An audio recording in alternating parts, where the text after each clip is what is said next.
মানুহজনী আৰু এই ল'ৰা ছোৱালীৰ মুখাত যেনে তেনে বিভাগকাৰী ওলালে যুদ্ধত থকা হ'লে এতিয়ালৈ পাণবাৰী ওলালেহেঁতেন। এতিয়া বল এই ঘৰত যি একত লাহু বাকী আছিল তাকে লৈ এই পশ্চিমত থকা পৰিয়ালৰ কাষলৈকে উভতি যায়।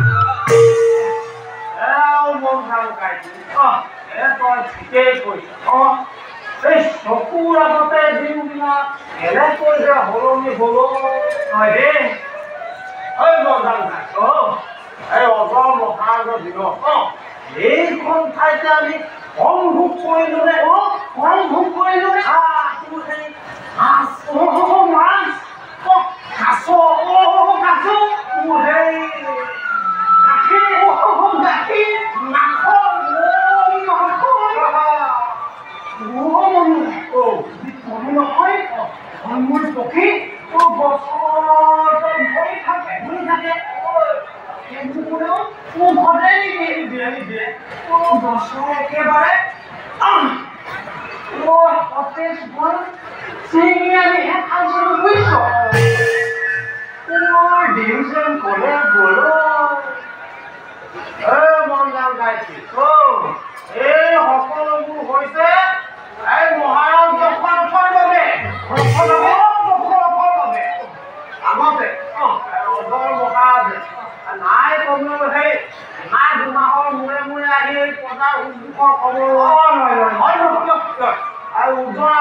ৰাজ্যখন এৰিবলৈ পায় আমাৰ কিমান দুখ লাগিছে এইটো আমিহে জানো।